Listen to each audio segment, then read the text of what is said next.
নমস্কার, আপনারা দেখছেন নিউজ ভ্যানগার্ড। আমি সোমনাথ মুখোপাধ্যায়। শুরু করছি 7টার 7 কাহন।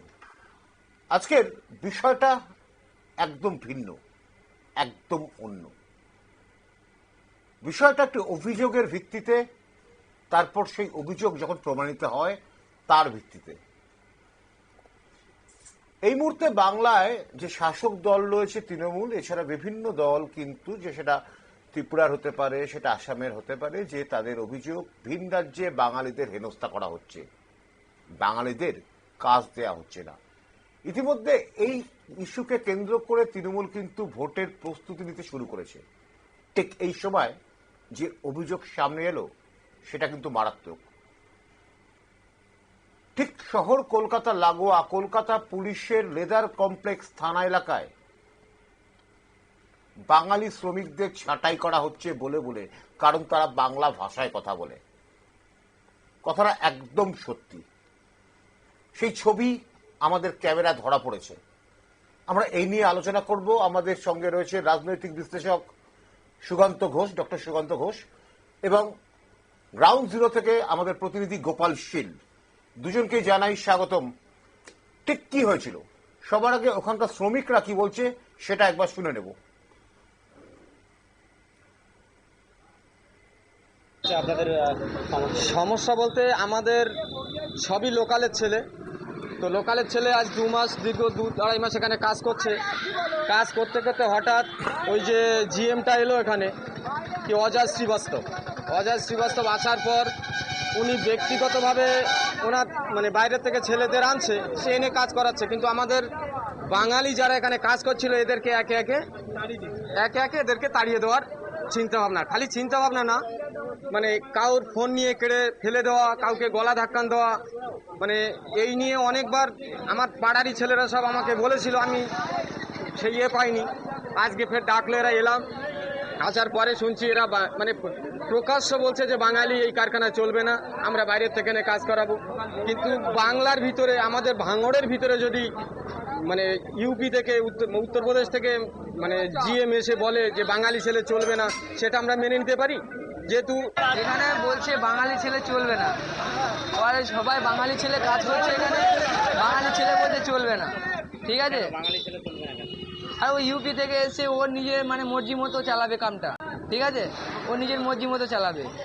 এখানে বলছে বাঙালি ছেলে হঠাৎ বিহারি ছেলে নিয়ে আসো, মতন কাজ করছি। হঠাৎ এটা আসলো, আসার পরে শ্রীবাস্তব বলে এই ছেলে চলবে না, আমার 24 ঘন্টা ড্রাইভার লাগবে বলে আমার কাছ থেকে গাড়ির চাবি কিনে নিয়েছে। কেন চলবে না? কেন ও বলছে চলবে না এই ছেলে। আমি বলছি আমার অন্যায় কি সে দেখাও, অপরাধ কি সে দেখাও। এখানে কোনো ম্যানেজারই চলবে না, বলছে বলে আমাকে চাবিটা নিয়ে নিল। আপনারা দেখলেন সেখানকার শ্রমিক এবং শ্রমিক নেতাদের অভিযোগ। এটা হচ্ছে কলকাতার বিখ্যাত চর্মনগরী, স্বপ্নের চর্মনগরী যেটাকে বলা হয়, যেখান থেকে বাংলায় একটা বড় জিডিপি পায়। চর্মশিল্প বাংলায় সত্যি খুব একটা বড় শিল্পের মধ্যেই ধরা হয়। ঠিক এখানেই বাঙালি শ্রমিকরা কাজ হারাচ্ছে। এটি একটি জুতো কারখানার ঘটনা। সুকান্ত, তুমি শুনলে ব্যাপারটা, সুকান্ত কি বলবে? এটা দেখো, বাংলা অস্মিতা নিয়ে আমাদের যে এই যে বিষয়টি বারবার উঠছে, সেটা কিন্তু বহুদিন থেকে উঠছে এমন নয়। আমরা বর্তমানে দেখছি যে সবচেয়ে বড় সমস্যা এই বাংলা অস্মিতা নিয়ে মানুষের মধ্যে ভেদাভেদ। প্রথম কথা, আমাদের সংবিধান আমাদের বলে দেয় ধর্মনিরপেক্ষ রাষ্ট্র আমরা, সেখানে দাঁড়িয়ে বিভিন্ন জাতি ভাষা তারা বলতেই পারে। একসময় মারাঠি অস্মিতার কথা তুমিও শুনেছো, এবং এই নিয়ে অনেক দক্ষিণে এখন প্রচুর পরিমাণ বাঙালি রেস্টুরেন্ট, তার নাম পরিবর্তন করা হয়েছে, নাম বাংলায় লেখা ছিল সেটা কালি দিয়ে মুছে ফেলা হয়েছে। এগুলো ঘটনা আমাদের সামনে এসেছে। আর সবচেয়ে বড় ঘটনা এই যে বাঙালি অস্মিতা, এটা দিয়ে যে আজকের যে ঘটনাটা, এটাকে মেলানো যায়। তৃণমূল কংগ্রেসের যে অভিযোগগুলো করছিল, সেই অভিযোগে কিছু সারবত্তা আছে বলে নিশ্চিত মনে হয়। কারণ তুমি যেটা বললে, চর্মনগরী থেকে আজকে হঠাৎ করে একজন উত্তরপ্রদেশ থেকে এসে বা বাইরে থেকে যে কোনো রাজ্য থেকে এসে যদি বাঙালি শ্রমিকদের সরিয়ে দেয়, তাহলে বলতেই হবে যে কোথাও গিয়ে বাঙালিকে সরিয়ে দেবার চেষ্টা করা হচ্ছে। এবং এটাও কিন্তু ঘটনা যে what Bengal things today India things tomorrow, এটা কিন্তু এখন নেই। কিন্তু তুমি, এবং সবচেয়ে বড় কথা, ড্রেন অফ ব্রেন চলছে আমাদের পশ্চিমবঙ্গে। এত সুনিপুণ কর্মচারীরা রয়েছেন, তাদের ছাড়া কিন্তু বহু জায়গায় বহু রাজ্যে তারা কাজ করছে এবং তারা কিন্তু যথেষ্ট সম্মাননা পাচ্ছে। কিন্তু আমরা যেটা রিসেন্টলি দেখতে পাচ্ছি, মহারাষ্ট্র সহ হরিয়ানা সহ বহু রাজ্যে বাঙালিকে কিন্তু অত্যাচারের সম্মুখীন হতে হচ্ছে বাংলা ভাষা বলে। এবং সবচেয়ে বড় কথা, বাংলাদেশি বলে দাগিয়ে দেওয়া হচ্ছে। এবার ঘটনা বাংলা আমাদেরও মাতৃভাষা। সুকান্ত, এটা আমি হরিয়ানা বা উত্তরপ্রদেশের কথা বলছি না, এটা খোদ কলকাতা চর্মনগরীর ঘটনা। সুকান্ত, তোমার কাছে ফিরবো। এই মুহূর্তে আমার সঙ্গে আমাদের গ্রাউন্ড জিরো থেকে, একদম ওখান থেকে যিনি আজকে খবরটা করেছেন, সেই গোপাল শীল আছেন। গোপালবাবু আমার কথা শুনতে পাচ্ছেন? গোপালবাবু, একদম গ্রাউন্ড জিরো কি হয়েছে, কেন বাঙালি শ্রমিকদের কাজে নেওয়া হচ্ছে না, একটু যদি বলেন। আমার সঙ্গে ইতিমধ্যে রয়েছেন রাজনৈতিক বিশ্লেষক সুকান্ত ঘোষ, ডক্টর সুকান্ত ঘোষ। আপনি যদি একটু ক্লিয়ার করে বলেন গোপালবাবু। দেখো, বলে রাখি, মর্মান্তিক ঘটনা বলতে পারো। ইতিমধ্যে দক্ষিণ চব্বিশ পরগনার ভাঙড় এলাকায় বাংলা কথা বলা নিয়ে কারখানা থেকে বার করে দেওয়া, এটা কিন্তু একটা সমীচীন নয় বলে রাজনৈতিক মহল মনে করছে। যখন রাজ্যের সর্বত্র সারা দেশে পরিযায়ী শ্রমিকরা বাংলা বলার অপরাধে বাড়ি ফিরে আসছে, ঠিক খোদ বাংলাতে যেখানে মুখ্যমন্ত্রী মমতা বন্দ্যোপাধ্যায় বারবার বাংলা নিয়ে মিছিল করছেন, আর ঠিক তখনই দেখো ভাঙড় এলাকায় যেখানে রয়েছে, ভাঙড় এলাকায় এক পরিযায়ী যে শ্রমিক রয়েছে, তারা দিনের পর দিন লেদার কমপ্লেক্স তারা কাজ করছিল অশোক সু কোম্পানিতে। সেই সু কোম্পানিতে যখন কাজ করছিল, তখন তাদেরকে বার করে দেওয়া হয়েছে বলে এটা অভিযোগ উঠেছে। শুধু একজন নয়, 11 জনকে এইভাবে বার করে দেওয়া হয়েছে। তার একটাই কারণ, ওখানে যে ইতিমধ্যে শ্রীপত্রী বলে যিনি ম্যানেজার এসছেন, তিনি বিহারি, অর্থাৎ নন বেঙ্গলি মানুষ আসার পরে তিনি বাঙালিদের উপরে কোপ বসানো শুরু করেছে, যেটা অভিযোগ। আজকে সকাল থেকে সেখানে বিক্ষোভ শুরু হয়, বেলা 4টের সময় সেখান থেকে বিক্ষোভটা উঠে যায়। মানুষের দাবি, তার বাংলা বলা কি অপরাধ? যখন বিহার থেকে মানুষ এসে বাংলা কথা বলছে পশ্চিমবঙ্গে, তখন তো বিহারিদের তাড়িয়ে দেওয়া হচ্ছে না তো। তবে বিহারের কারখানায় যদি কাজ করতে গিয়ে বাঙালিদের চলে যেতে হয়, এর থেকে খারাপ অবস্থার কোথাও নেই। এটা কিন্তু নিয়ে তোলপাড় শুরু হয়েছে এলাকায়। সুকান্ত বাবু, আপনি শুনলেন একদম গ্রাউন্ড জিরো থেকে গোপাল বাবু কিন্তু ইনফরমেশন দিলেন। উনি সারাদিন ওখানে মাটি কামড়ে পড়েছিলেন। আপনি কি বলবেন, কেন বাঙালিদের এই অবস্থা? না, মূলত বাঙালিদের এই অবস্থার জন্য দায়ী আমরা প্রতিবাদটা, এটাও ঘটনা। বাঙালি অস্মিতা যদি আমি ধরে নেই, বাঙালিদের কে সঙ্গে দুর্ব্যবহার যে করা হচ্ছে, যেটা উনি বললেন গ্রাউন্ড জিরো থেকে, যে উনি যেটা দেখেছেন, এটা খুব দুর্ভাগ্যজনক নয়, এটা কাম্য নয়। এবং আমরা বহুবার কিন্তু এইভাবে বিভিন্ন রাজ্যে হতো, এখন কিন্তু একদম কলকাতায় খাস তালুকে, আমরা যেখানে চর্মনগরী, সেখানে যদি এই ধরনের বাঙালিদের সরিয়ে দেওয়া হয়, তাহলে বাঙালি তার নিজের জায়গায় কাজ পাচ্ছে না। এবং মমতা বন্দ্যোপাধ্যায় শ্রমশ্রী যে প্রকল্প নিয়েছেন, তাহলে তো বলতেই হয় সেই প্রকল্প ঠিকই রয়েছে। এবং সবচেয়ে বড় কথা, কিন্তু পাশাপাশি যদি আমার এই রাজ্যেও একই রকম সমস্যা হয়, কিন্তু একটা কথা তোমাকে মনে রাখতে হবে সোমনাথ দা, এই যেগুলো চর্মশিল্পের কারখানা রয়েছে, এর নিয়ন্ত্রণ সবগুলো কিন্তু সরকারের হাতে নেই এবং সবকিছু কিন্তু সরকার নিয়ন্ত্রণ করতে পারে না। কিন্তু বাঙালিদের যেমন জাগ্রত হওয়ার কথা মমতা বন্দ্যোপাধ্যায় বলছেন, তাদের অধিকার রক্ষার ক্ষেত্রেও কিন্তু সরকারকে ব্যবস্থা নিতে হবে। কিন্তু আমরা যেটা দেখি যে মিল বা এরকম কারখানা থেকে যখন কোনো কর্মচারী ছাঁটাই করা হয়, তার আগে কিন্তু বা পরে কোনো কারণই দর্শানো হয় না। এবার এই ক্ষেত্রে কি কারণ দর্শানো হবে আমি জানি না। যিনি গ্রাউন্ড রিপোর্টে আমার সঙ্গে কো প্যানেলিস্ট আছেন, তিনি ভালো বলতে পারবেন যে তারা কারণ হিসেবে কি জানিয়েছেন। যদি এটা হয় যে বাঙালিদের নিপুণতা নেই, বাঙালিদেরকে সরিয়ে দেওয়ার এর জন্য করা হয়েছে, তাহলে অ্যাটলিস্ট আমার বলা দরকার যে এরকম মানে কি বলবো, মূর্খের স্বর্গে বাস করা, কারণ তারা বহুদিন থেকে ওখানে কাজ করছে এবং এই শিল্পটাকে তারা কিন্তু ভালোভাবে নিয়েছে, তাদের রুটি রোজগারের ব্যাপার। এবার আমাদের পশ্চিমবঙ্গে যদি রুটি রোজগার কেউ কেড়ে নেয়, তাহলে তাদের বিরুদ্ধে তো ব্যবস্থা নেওয়া উচিত, সার্বিক আন্দোলন হওয়া উচিত। এর জন্য আমরা বাঙালি যে আন্দোলন করে অনেকে হয়তো তার তীব্র সমালোচনা করে, কিন্তু আমি এটাও বলছি যে বহু জায়গায় বহুজাতিক সংস্থাগুলো তারা কিন্তু ইংরেজি হিন্দি ছাড়া বাংলা বলতে চায় না, এবং এটা ঘটনা। এবং বহু জায়গায় বহু রাজ্যে এটাও দেখা গেছে তাদের মাতৃভাষাকে গুরুত্ব দেওয়া হয়, মাতৃভাষা জানতে হবে যে কোনো সরকারি কর্মচারীদের। সুতরাং এই যে ভাষা নিয়ে এতটা গোলমেলের ব্যাপার, এর কারণটা হচ্ছে যে এই যে বাংলা, এটা আরেকটা অ্যাসপেক্ট বলছি আমি, যেটা এই নিয়ে রাজনীতি অনেক বেশি হতে হয়তো সেই কারণে এর মাধ্যমে এই যে বাঙালি চর্মশিল্পের সাথে যুক্ত মানুষেরা সবচেয়ে বেশি মানে এই মানে কি বলবো, নিজেদের চাকরি হারিয়ে ফেলছে। এর কারণ কিন্তু হতে পারে একটা রাজনীতি রয়েছে। সুকান্তবাবু, একটু ইতিহাস ঘাটলে জানা যায় স্বাধীনতার অনেক আগের থেকেই যখন চীনারা ভারতবর্ষে এসে বসবাস করে তখন থেকে কিন্তু চর্মশিল্পে বাঙালি এবং চীনারা একসাথে কাজ করে। শুধু বাঙালি বলতে বাঙালির একটি শ্রেণী, বিশেষ করে যারা আজকে সংখ্যালঘু ভারতবর্ষে যাদেরকে বলা হয়, তারা কিন্তু সরাসরি এই শিল্পের সাথে যুক্ত হয়ে গিয়েছিল। হিন্দুরা হয়েছিল কিন্তু সেই পরিমাণে কম। আজকে যেখানে চর্মনগরী ভাঙড়, অর্থাৎ কলকাতা লেদার কমপ্লেক্স থানা যেটাকে বলছি, সেটা ভাঙড় বিধানসভার মধ্যে পড়ে, সেখানে কিন্তু সংখ্যালঘু মানুষের বেশি বসবাস। তারা কিন্তু ভাঙড় যেমন কৃষিক্ষেত্রে একটা উন্নত কৃষি বলা হয়, ভাঙড়কে বলা হয় কলকাতার ফুসফুসে বলা হয়, কারণ কলকাতার সমস্ত সবজির ভান্ডার, কলকাতার সমস্ত সবজি কিন্তু ভাঙড় সাপ্লাই দেয়। আবার সারা ভারতবর্ষকে জুতো ব্যাগ সাপ্লাই দেয় কিন্তু এই ভাঙড় থেকেই, এই লেদার্স কমপ্লেক্স থেকেই।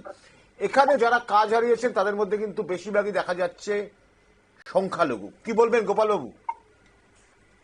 একদম আপনি ঠিকই বলেছেন, কারণ চর্মনগরীটা এমন একটা জায়গা যেখানে খুব কষ্টের জায়গা। সমস্ত বাঙালি কেন যে কোনো জাতির মানুষ কিন্তু কাজ করতে গেলে অনেক সময় কুণ্ঠাবোধ করে। তার একটাই কারণ হচ্ছে চামড়ার একটা বিশেষত্ব রয়েছে, অর্থাৎ লোকালয় থেকে অনেক দূরে থেকে চামড়া কারখানাগুলো হয়, তবু প্রচুর মানুষ কাজ করে, তার জন্যই আমরা ভালো ভালো জুতো উপহার পাই। কিন্তু আশ্চর্যের বিষয় দেখুন, যেটা বলছেন যে ভাঙড় যে এলাকা, গালগড়ি এলাকাটা 80% মানুষ সংখ্যালঘু সম্প্রদায়ের মানুষ, কিন্তু যেখানে যারা কাজ করছে শুধু সংখ্যালঘু সম্প্রদায়ের মানুষ নয়, কারণ দক্ষিণ 24 পরগনার বিভিন্ন প্রান্ত থেকে, রাজ্যের বাইরে বিহার থেকে, মহারাষ্ট্র থেকে, আসানসোল বা বিভিন্ন জায়গা থেকে এই চর্মনগরী কারখানায় প্রায় 1100 থেকে 1200 জন কর্মচারী রয়েছে, যারা কিন্তু শিফটিং ডিউটি করে, একের পর এক ডিউটি করে, যাদের মধ্যে প্রাধান্য লাভ করেছে ওই এলাকার মানুষ, যারা 3 বছর 4 বছর 5 বছর ধরে কাজ করছে। আজকে হঠাৎ করে এমন কি হলো, যারা এতদিন কষ্ট করে কাজ করলো, হঠাৎ করে এই যে শ্রী এলেন, অর্থাৎ নন বেঙ্গলি ম্যানেজার, তিনি জয়েন করলেন মাত্র 15 দিন। 15 দিনের মধ্যে থেকে তিনি পরিষ্কার করে দিলেন বিহারি লোকেরা একমাত্র কাজ করবে, বাঙালিরা এখানে কাজ করতে পারবে না। এটা অভিযোগ, তবে এর সত্যতা এখনো পর্যন্ত যাচাই হয়নি, কারণ যারা বিক্ষোভ করছে সবাই বাঙালি, সবাই ভাঙড়ের লোকজন। তারা কেন করছে তারা কিন্তু পরিষ্কার। তবে একটা কথা কিন্তু এখানে না বলতে পারছি না, এই যে বাংলা বলে বলে তাড়িয়ে দেওয়া হচ্ছে, এটা নিয়ে নানা মুনির নানা মত রয়েছে। কেউ বলছে রাজ্য সরকার এটা নিয়ে রাজনীতি করছে, ভোটের ফায়দা লুটতে 2026 নির্বাচনের জন্য, কেউ বলছে সত্যি হচ্ছে। যাই হোক না কেন, আজকের কিন্তু বিক্ষোভটা অন্তত কয়েক শতাধিক মানুষ একত্রিত হয়ে বিক্ষোভ করেছে। তাদের অভিযোগ বাংলা বলছে বলে তাদেরকে তাড়িয়ে দেওয়া হয়েছে। এটা নিয়েই কিন্তু প্রশ্ন থাকছে। কোম্পানির তরফ থেকে, অর্থাৎ সেই জুতো কোম্পানির তরফ থেকে কি এখন অব্দি কোনো প্রতিক্রিয়া পাওয়া গেছে? দেখো, কোম্পানির ম্যানেজারের সঙ্গে আমরা কথা বলার চেষ্টা করছিলাম, ওই ব্যবস্থাপকের সঙ্গে, তিনি পরিষ্কার ডিনাই করেছেন তিনি কারোর সঙ্গে কথা বলতে চান না। প্রশাসনের পক্ষ থেকে 3 জনের প্রতিনিধি দল ঠিক করে ওই কারখানার মধ্যে নিয়ে যাওয়া হয়েছিল। তারা এসে বলেছে আগামী 1 সপ্তাহের মধ্যে। কেন? তবে ম্যানেজার যেটা বলতে যাচ্ছেন, কাজে অযোগ্যদের বাদ দেওয়া হচ্ছে। এখন প্রশ্ন হচ্ছে, যদি কাজে অযোগ্য হয়, যারা 2 বছর 3 বছর 4 বছর করছে, একসঙ্গে ভাঙড়ে যারা চাষ করছিল, অর্থাৎ বাঙালি যারা করছিল, তারাই কি একমাত্র কাজের অযোগ্য? এটা কিন্তু একটা প্রশ্ন উঠছে। এটা নিয়ে আগামী দিনে বড় একটি আন্দোলনের সামিল হতে পারে বলে মনে করা হচ্ছে। দেখুন গোপালবাবু, আমি জানি ভাঙড় সারা বছর খবরের শিরোনামে থাকে নানা কারণে। বেশিরভাগ ক্ষেত্রে গন্ডগোল, রাজনৈতিক প্রতিহিংসা, রাজনৈতিক মারপিট। ভাঙড়ের প্রচুর নেতা, আরাবুল থেকে আরম্ভ করে ক্যানিং এর নেতা শওকত মোল্লা, বিধায়ক অবশ্য, তারপর হচ্ছে ঠিক ওখানে যেখানে এই লেদার কমপ্লেক্স, সেখানে আবু হোসেন, তারপরে হচ্ছে কাইজারের মতো নেতারা রয়েছে। তাদের কি আসলে কোনো ভূমিকা দেখা গেছে? দেখো, এই বিষয়ে আমরা শওকত মোল্লার সঙ্গে কথা বলার চেষ্টা করেছিলাম। অর্থাৎ শওকত মোল্লা ওখানকার ভূমিপুত্র, তিনি কিন্তু ওখানের বিধায়ক না হলে ওখানে নওশাদ সিদ্দিকী আইএসএফ এর বিধায়ক রয়েছে। আইএসএফ এর বিধায়কের সঙ্গে যোগাযোগ না করা গেলেও শওকত মোল্লা পরিষ্কারই বলেছেন, যেটা হুজুক সেটাই, বাংলা বলে বলে তাদের তাড়িয়ে হচ্ছে। আগামী দিন কিন্তু বিশাল আন্দোলন করা হবে, এমনকি কারখানার সামনে অবস্থান বিক্ষোভ করা হবে। এখানে আরাবুলের সঙ্গে যদি প্রশ্ন তুলে দেন, কারণ আরাবুল আর শওকত মোল্লার সঙ্গে একদম সাপে নেউলে অবস্থা। শাসক দলের গোষ্ঠীদ্বন্দ্ব প্রকাশ্যে বহুদিন ধরে হয়ে আসছে। কারণ জেল খাটার পর আরাবুল এখন একটু শান্ত থাকবো। পরবর্তীকালে যখন সে পঞ্চায়েত সমিতির সভাপতি দাবি করে যখন সেই পঞ্চায়েত সমিতি যাচ্ছিল, ওই তৃণমূলের লোকরা তাকে বাধা দিয়েছিল। এই পরিস্থিতির মধ্যে আরাবুল কোনো কথা বলতে যাচ্ছে না। কাইজারের কথা যদি বলেন, ইতিমধ্যে কিন্তু তারা আগামী দিনে বিরাট যে একটা আন্দোলনের পথ বেছে নিচ্ছে, সেটা কিন্তু পরিষ্কার হয়ে যাচ্ছে। সুকান্তবাবু, আপনার কাছে ফিরবো। সুকান্তবাবু, এর পিছনে কি কোনো রাজনীতি দেখছেন? রাজনীতি তো শুরু হবে এখন, কারণ এই বাংলা অস্মিতা রাজনীতি তো এখন জায়গাটা মানে খুঁজে নেবে, এবং রাজনৈতিক দল তো এই জায়গাটাই খুঁজবে যে আমি যদি এই এদের পাশে থাকি, সংখ্যালঘু ভোটটাও টিকে থাকবে এবং সংখ্যালঘু অধ্যুষিত এলাকা, এটাই সবচেয়ে বড় সমস্যা, যে মানুষের নিত্য নৈমিত্তিক জীবনযাপন, জীবিকা নির্বাহ, সেটার দিকে বেশি গুরুত্ব দেওয়া উচিত আমার মতে। এর থেকে এটা রাজনীতি না করে, মানে এটাতে সর্বদল, মানে প্রত্যেকটা দল, এই বাঙালি তাদেরকে সরানোর যে একটা চক্রান্ত যদি করে, এই যে 15 দিনের জন্য যিনি এসছেন, তার বিরুদ্ধে একটা ব্যবস্থা নেওয়া উচিত, যে তিনি কোন ইয়ার্সটিকে মেপে এদেরকে সরিয়ে দিলেন যে এরা উপযুক্ত নয়। যদি উনিও বলছেন যে এখনো ইনফরমেশন পুরোটা আসেনি, কিন্তু আমি আবারও বলছি, এই অবস্থান বিক্ষোভ যদি মানুষের সাপেক্ষে হয় তাহলে ঠিক আছে, কিন্তু বাংলা বলেই বলে বাংলাদেশ, এই কথাটাকে মানে জাগিয়ে দেওয়া ঠিক নয়। এর মাধ্যমে কিন্তু আগুন জ্বলে যেতে পারে। কিন্তু এই যে যেটা হয়েছে, অত্যন্ত অন্যায় হয়েছে। আমার মনে হয় যে এটা নিশ্চিতভাবে পদক্ষেপ যারা রয়েছে ওখানে, তারা আন্দোলন করবে, কিন্তু এই আন্দোলনে সবচেয়ে বেশি ফায়দা নেওয়ার চেষ্টা করবে রাজনৈতিক দলগুলো, এবং এটা আমরা কিছুদিনের মধ্যে হয়তো আগামীকালই দেখতে পাবো। আমি এর মধ্যে একটা দর্শকদের সাথে এবং আপনাদের দুজনের সাথে একটা কথা শেয়ার করে রাখছি, যে আমাদের সুপ্রিম কোর্টের বিচারপতি দেববাল্য বাগচি এবং সূর্যকান্ত কিন্তু ইতিমধ্যে জানিয়ে দিয়েছে, বাংলা ভাষা যারা বলে তারা কিন্তু বাংলাদেশি নয়, সবাইকে বাংলাদেশি বলে ট্রিটমেন্ট করা যাবে না, এবং এটা সংবিধান বিরোধী। শুনতে পাচ্ছেন সুকান্তবাবু? হ্যাঁ, আমি শুনতে পাচ্ছি। সুকান্তবাবু, এই যে সুপ্রিম কোর্টের এই পর্যবেক্ষণের পরেও কিন্তু বাংলাদেশি বলে বিভিন্ন জায়গায় বাঙালির উপর আক্রমণ নামছে। এবার সেই আক্রমণটা যখন খোদ বাংলার বুকে, সেটা কিন্তু একটা বড় প্রশ্ন চিহ্ন হয়ে দাঁড়ায় না? না না, একদমই প্রশ্ন।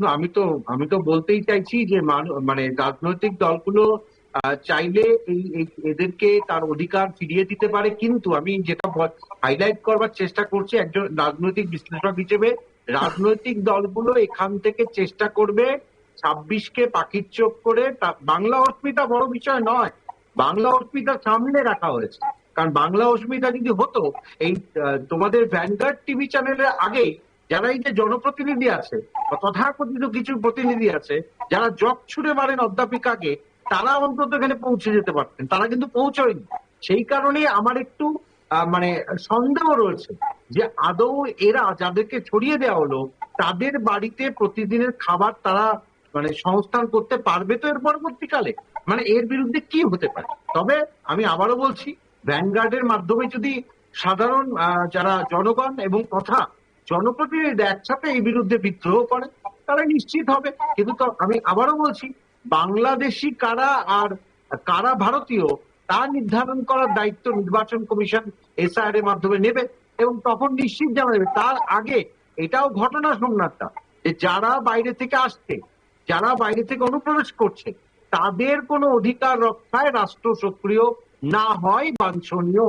সেটাও আমি মানে বোঝানোর জন্য বললাম। তুমি যেটা জানতে চাইছো আমার থেকে, এখানে আমি আবারও বলছি, রাজনৈতিক দল তার স্বার্থ সিদ্ধির জন্য জেনে গেলেও যদি এদের উপকারে লাগে তাহলে ভালো, কিন্তু বাঙালিকে দমানোর চেষ্টা কিন্তু করা যাবে না।